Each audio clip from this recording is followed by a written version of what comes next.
Барлықтарыңызға сәлем оқушылар.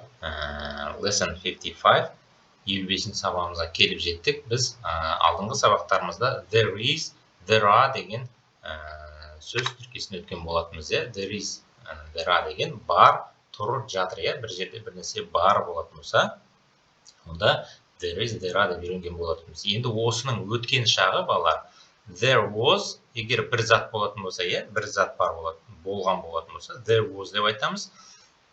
Көп зат болған болатын болса, онда there were деп айтады екенбіз. Олай болса, бірден мысалымызға көшейік. Бірінші еске түсіріп алу үшін біз жаңағы there is-ден бастайық. Мысалы, басқа жолы бар деп осы шақта айтатын болсақ, не дейміз? Жолы деген ол бір жол, бір жол. Жолдары деп тұрған жоқпыз, жолы деп тұрмыз. Сол үшін there is another way. Another деген басқа, way, жол. Яғни басқа жолы бар. There is another way деп айтады екенбіз. Мысалы, проблемалар бар деп айтатын болсақ, қиындықтар бар, проблемалар бар деп айтатын болсақ, ол көпше түрде, сол үшін не істейміз? There are problems. Есть проблемы деп айтамыз.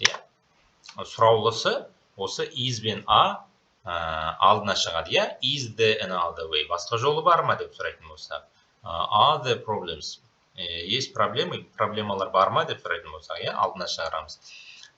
Жоқ деп айтатын болсақ, there isn't another way. Басқа жолы жоқ. There isn't another way. There aren't problems. Проблемалар жоқ деп айтады екенбіз. Оны білетіндер, Енді осының өткен шағы, яғни there was болады. Мысалы, музыка болды деп айтамыз. There was music деген сөйлем бар екен. There was music. Яғни музыка болды. Яғни музыка ойнап тұрды деген мағынада айтылады. There was music. Играла музыка. Өткен шақта, Келесі. There was фраза. There was бізде айттық, мына бар, тұр, жатырдың өткен шағы. Яғни бар болды, жатты, тұрды деп айтқан сияқты, өткен шақта айтамыз. Енді осы жерге мысалы nobody десек. Ондай сөздерді білесіздер, Nobody деген ешкім деген сөз. Яғни ешкім деген сөз автоматты түрде не істеп жібереді? Мына was'ды, бар, тұр, жатыр деген сөздерді, яғни жоқ дегенге айналдырып жібереді. Яғни автоматты түрде болымсызға айналдырып жібереді. Сонда there was nobody деген, яғни ол жерде, there was болса, ол жерде болды дейміз, nobody болғандықтан болған жоқ деп айтамыз. Сонда there was nobody, ол жерде ешкім болған жоқ деген сөйлем шығады автоматты түрде, болымсыз болып кетеді. Ешкім болған жоқ. Хотя мына жерде was ол бар деген сөз, болды деген сөз. Енді ешкім ол nobody болса, зат болса, ештеңе деген бізде nothing болады екен. Nothing. Bunu da жазып қояйын. There was nobody, ол жерде ешкім болған жоқ. There was nothing, ол жерде ештеңе болған жоқ. Там ничего не было. Там никого не было, nobody. Түсінікті, балдар? Яғни осындай nothing, nobody дегендер автоматты түрде болымсызға айналдырып жібереді. Егер біреу болды, бір нәрсе болды деген айтқымыз келсе, there was somebody. Somebody, біреу. Там кто-то был, орысша айтқан кезде, ол жерде біреу болды, танымайтын. Немесе что-то, something. Там был кто-то, там был что-то. Ол жерде біреу болды, немесе бір нәрсе болды. There was somebody, there was something. Келесі. Басқа проблема болды, ол жерде басқа проблема болды. There was басқа, another болады. Problem. Проблема, қиындық деп айтуға да болады. There was another problem. Была другая проблема, орысша айтқан кезде. Басқа проблема болды. Болды деп айтқан үшін there was болды. Басқа проблема бар деп айтатын болсақ, онда there is деп айтамыз. There is another problem. Басқа қиындық бар. Басқа проблема бар деп айту үшін. яғни проблема бір болғандықтан мына жерде was болып тұр. Келесі сөйлеміміз, яғни жауап болған жоқ деген сөйлем бар екен. There was. Енді болған жоқ деп айтқанда there wasn't деп айтушы едік, there was not немесе not қосылатынбыз, тағы да no answer деп те айтуға болады екен. No answer деген нет ответа. Яғни there was no answer. Яғни бұл жерде no деген сөз, бұл да не алып жібереді? Автоматты түрде сөйлемді болымсыз қылып айналдырып жібереді. Яғни there was no answer. Яғни жауап болған жоқ деп аударамыз уже. Жақсы ма? There was no answer. Жауап болған жоқ.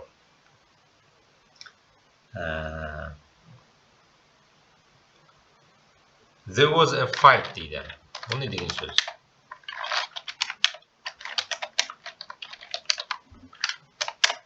Балалар алдында өткен болатынымыз, жазған болатынымыз fight деген ол төбелесу, ол етістік, төбелесу, етістік. Но бірақ қараңыздар, алдында артикль тұр, яғни бұл артикль тұратын болса, бұл тағы да қандай сөздің қызметін атқарады екен? Яғни зат есімнің де қызметін атқарады екен. Яғни төбелесу деп айтуға болады, және төбелес деп айтуға болады. Яғни зат есім ретінде де айтуға болады. Ондай жағдайда біз алдына артикль қоямыз. Сол кезде бұл біз етістік емес, зат есім екені белгілі болады. A fight, төбелес. Жақсы ма? Сонда не болды? There was a fight. Төбелес болды. Там была драка, орысша айтқан кезде. Бұл жерде төбелес болды деп айтады екенбіз. Келесі сөйлеуіміз. There was no cat дейді. There was no cat. Не болады? Қалай аударамыз? Яғни there was болды, бірақ no cat. No cat. Мысық, cat, мысық. No cat, яғни ол жерде уже болған жоқ деген мағына болады. Ол жерде мысық болған жоқ. There was no cat. Ол жерде мысық болған жоқ деп аударады екенбіз. Енді көпше түрде көрейік. There were. Яғни болды көпше түрде. Көп нәрсе немесе көп адам болды. Мысалы, 3 men.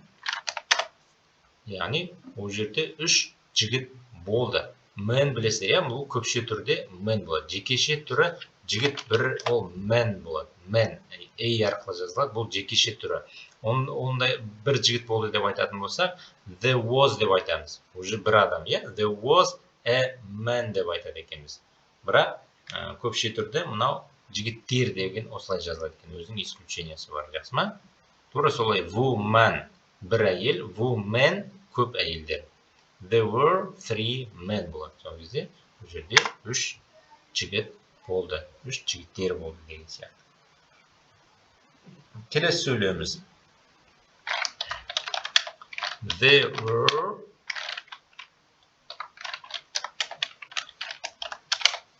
two cakes. Cake, торт, пирог, екі пирог болды, екі торт болды немесе. There were two cakes. Там было 2 пирога немесе. Түсінікті, екеу болғандықтан біз жерде were деп тұрмыз. Біреу болса, there was деп айтатын едік. There was a cake деп айтатын едік. Келесі сөйлеміміз, яғни осында гүлдер болды. Здесь были цветы, орысша айтқан кезде.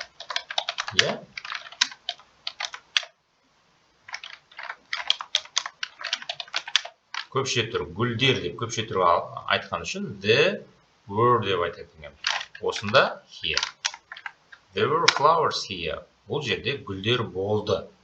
Өткен шақта айтылып отыр. Болды деп. Бұл жерде гүлдер бар деп айтатын болсақ, онда there are деп айтамыз, балалар. There are flowers here. Бұл жерде гүлдер бар. Яғни барлық жерде гүлдер болды деген қалай болады екен. There were flowers. Қалай болады? Everywhere барлық жерде деген сөйлем, There were flowers everywhere. Барлық жерде гүлдер болды болады екен. Вилкалар болған жоқ дейді. There were. No forks. Forks. Вилкалар, шанышқылар болған жоқ. Не үшін болған жоқ? Қараңыздар, себебі алдында no forks деп тұр, жақсы ма? Сол үшін де бұл жерде there were no forks немесе there weren't forks деп те айтуға болады. Were not forks деп те айтуға болады. Қысқартып айтуға да болады, weren't деп айтуға болады. Осының барлығы вилкалар болған жоқ дегенді білдіреді екен. 15 сөйлемімізде барлық жерде полиция қызметкерлері болды. There were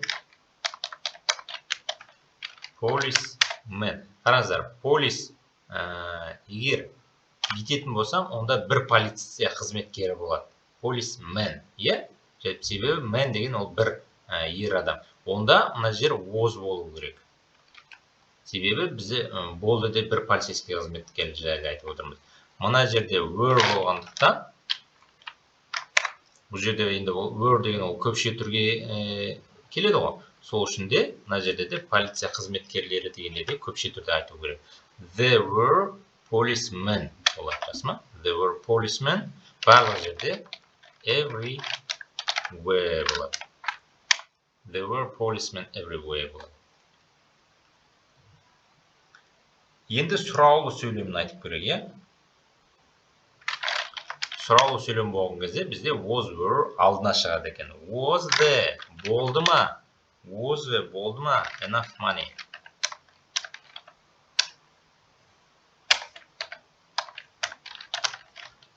Сұрақ бересің қоям. Was there enough money? Яғни ақша жеткілікті ақша болды ма? Жеткілікті ақша болды ма? Was there enough money?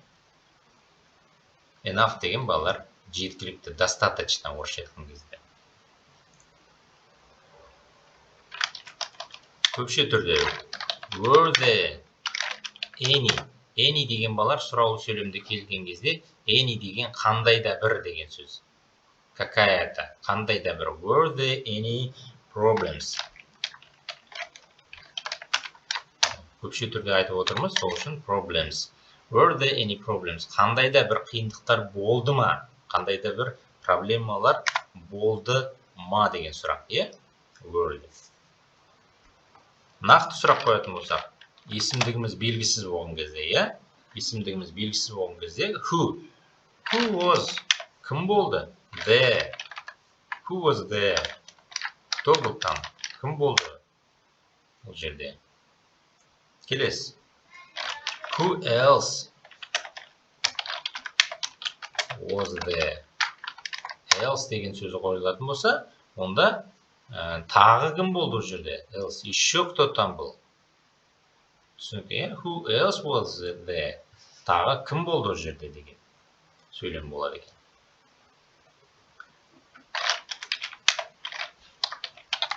Was there a reason? Was there a reason? Олар, reason деген себебі, причина. Was there a reason? Себебі болды ма? Была причина. Была причина. Себебі болды ма деген сөз. Себебі бар ма деген егер сұрайтын болса, осы шақта, онда is there дейміз, Онда is болады. Осы шақта is алдына шығады. Is there a reason болады. Is there a reason? Неке балалар осымен міне. Бүгінгі сөйлемдер, мысалдарымыз бітті. Басынан бастап бір қайталап шығарайық. 55-ші сабағымызда there was, there were, яғни бұл there is, there are-ның өткен шағы, бас версиясы. There is another way. Басқа жолы бар. There are problems. Қиындықтар бар, проблемалар бар. There was music. Музыка болды, яғни музыка ойнап тұрды деген мағынада айтуға болады. Играла музыка. There was nobody. Ешкім болған жоқ. There was nothing. Ештеңе болған жоқ. There was somebody. Біреу болды, ол жерде біреу болды. There was something. бұл жерде бір нәрсе болды. There was another problem. Басқа проблема болды. Бұл жерде басқа проблема болды. Басқа қиындық болды. There was no answer. Бұл жерде жауап болмады. Жауап болмады немесе. There was a fight. Төбелес болды. Была драка. Орысша айтсақ болса, иә? There was no cat. Мысық болған жоқ. Иә, кота не было. Ары қарай уже айта береміз, иә? Қай жерде деген мысалы, there was no cat in the garden. Бақшада мысық болған жоқ. Мен қарадым деген сияқты. There were 3 men. Яғни, ол жерде 3 жігіт болды. There were 2 cakes.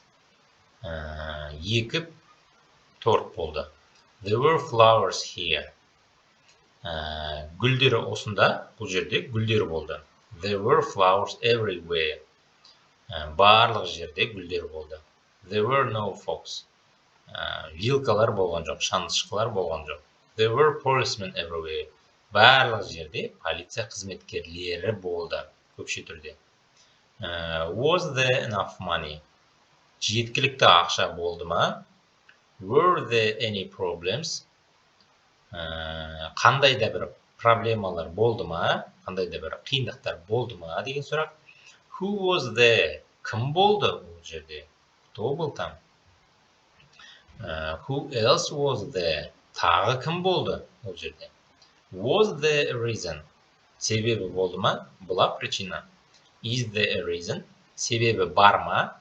Причина. Есть причина. Неке балар, бүгінгі сабақ түсінікті болды деген ойдамын. Иә, осымен біз past simple'ымызды толық тамамдадық. Енді келесі сабағымызда бұйырса барлығын бір қайталап шығатын боламыз. Содан кейін бұйырса келер шаққа ауысамыз. Олай болса балар, барлықтарыңызға сәттілік. Түсінбеген сұрақтарыңызды маған WhatsApp-қа жазып сұра берсеңіздер болады. Олай болса барлықтарыңызға сәттілік, сау болыңыздар.